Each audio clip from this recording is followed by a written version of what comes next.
السلام عليكم. نايضة بين قطر والأردن. لا مشكل، كاين مشكل كبير بين قطر والأردن على خلفية الماتش نتاع الفينال. في الأول كانت القضية فيها غير مواقع التواصل الاجتماعي، ولكن الآن الأمر وصل للصحافة القطرية. جريدة الوطن القطرية شنت هجوما على الأردنيين، وبالخصوص على واحد الزلة اللسان ديال الأمير الأردني. رئيس الاتحاد الأردني ديال كرة القدم هو أمير من العائلة الملكية نتاع الأردن. إذا نايضة شوية الشاش غنهضروا عليه. غنهضروا على وليد الركراكي مع دياز داكشي نتاع بن محمود، وغادي نهضروا على بالماضي والمستجدات نتاعو، وغادي نهضروا أيضا على كيروش، وغادي نهضروا على رضوان جيد. ما علينا، نبداو مع قطر. قطر بن عمي الأمير، سمو الأمير رئيس الاتحاد الأردني لكرة القدم دار واحد التصريح بحال هكذا. الأمير اليوم احنا كمملكة أردنية الهاشمية تقف بجانبكم، تقف معكم وتقف إلى جواركم. ماذا نقول اليوم؟ والله نقول مبروكين للنشامة، وطبعا للكابتن قدير ولكل الطاقم التحكيم مبروك كمان على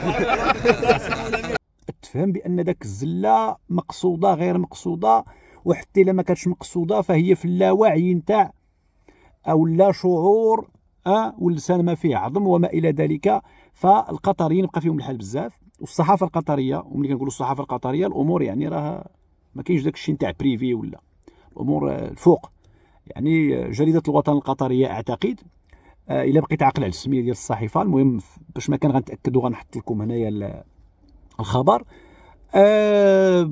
شنت هجوما لاذعا، هجوم زعما على مستوى اللغه، على مستوى التعابير اللي كاينه صعيب بزاف، خايب.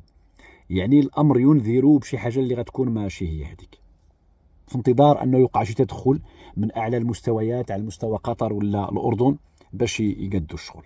لانه فعلا القطريين حسوا بانهم ظلموا بعد الهجوم اللي وقع في مواقع التواصل الاجتماعي، خاصه مواقع التواصل الاجتماعي. ما رحموش الحكام، داك الصدف ديال 3 ديال ضربات الترجيح. الخبراء نتاع التحكيم كيقولوا صحيحه، ولكن لما تحيدها انت البنادم في التيك توك مستحيل. اذا الامر شويه متشحبل. ما علينا، نمشيو ابن عمي عند وليد الركراكي وبن محمود اللي غاديين كيجريو لاسبانيا. كما كتسمع ابن عمي غاديين يدقوا الباب نتاع ابراهيم دياز البارح دار واحد الماتش واعر مع مدريد، سجل شي هدف داك الشيء ديال الناس الواعرين. فوليد وبن محمود غاديين العجل والقوالب من السكر، يطلبوا العار. العار الى ما زيد معانا. رئيس الاتحاد الاسباني ما ناعسش، حتى هو غادي يدق وغيدي الطورو. دابا شكون غيغلب، واش الطورو الاسباني ولا العجل المغربي؟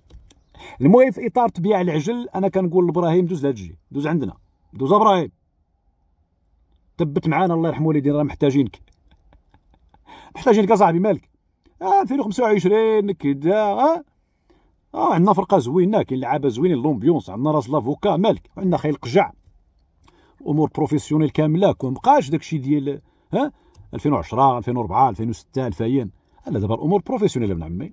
اللاعبين ديال المنتخب نعم سيدي ليك، المركب ديالهم كلشي، الامور مريقله مقاده، الخبراء الفنيين الاطباء التخصصات. صافي يلا ابراهيم عندك تحشمنا ابن عمي. نمشيو دابا ابن عمي عند بالماضي، مازال راه محيح على الاتحاديه الفيدراليه الفاف نتاع الجزائر، طالب فلوسو. كاين اخبار كتقول بان كيروش هو اللي غادي يكون. خرجت شي اخبار، والجهه المضاده، الجهه اللي مازال باغيه بالماضي، خرجت اخبار اخرى من الجهه الاخرى في الصحافه الجزائريه. هادشي في الصحافه قال لك بان كيروش مريض بالزهايمر. تقارير طبيه تثبت ان كيروش مريض بالزهايمر. باغيين يقنعوا الشعب الجزائري بهذا الشيء هذا باش يحرجوا الفاف، باش ما يعيطوش على كيروش. دابا تخيل معايا مدرب مريض بالزهايمر، مشكله والله العظيم بالله. ولكن يقدر يسلك، يقدر يعقل على ما يعقلش على التشكيله، يبان له اللعاب في شكل ومن بعد يبان له في شكل، والتغييرات في وسط ما يعرفش شحال من تغيير دار، اش من خطه، واش 4-2-2 ولا 2-4-4 ولا 3-2-1 ولا 6-7-8-9-10.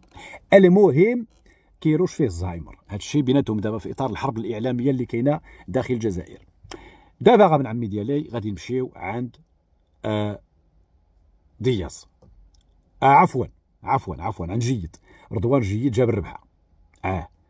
جاب الربحة بن عمي. الكاف عاقبه. ثمة أخبار كتقول بأنه تحيد من الليست كاع نتاع التحكيم، ما بقاش غير يحكم الإفريقية كاع. كاين اللي كيقول لا راه حيدوا له غير واحد الماتش كان عنده في تونس ديال الأندية تحيد له. إذا جاب الربحة. سخونية الراس أخي جيد. دابا أنت شو وقع لك السي جيد؟ اللي وقع لك هو أنه علاش خايب شي مرات يكون يعني عندك شي واحد هكذا متبعينه مشار إليه بالأصابع. كنتكلم على القجع. راه شتي القرار ديال العقوبة اللي كانت تصدر على في حق الركراكي ودابا في حق جيد، غير باش ما يتقالش بأن عندهم القجع، وكيكون القرارات صعيبة قاصحة غير باش ما يتقالش بأن عندهم واحد نافذ وكذا وكذا وكذا. اش غدير؟ ما عندك ما دير هنا عمي كتوقع. اذا بالنسبه للماضي باقي واحد الخبر نهائي وغنسالي. هذا المشكل هذا اعتقد انه غيبقى، وانه غادي يتم يعني المعاقبه ديال الاتحاد الجزائري، وهذا الشيء باغيينه. هذه القراءه ديالي بواليه قيوعيه سنطوحيه.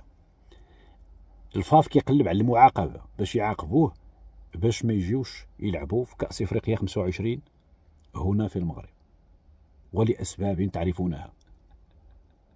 هما النهار اللي جاو لعبوا هنا مع بوركينا فاسو باقي لدابا كينشروا بأنه من ذاك النهار ما شافوا الربح، وكيتهموا بأنه وقعت لهم شي حاجة هنايا في مع بوركينا فاسو هنايا في مراكش.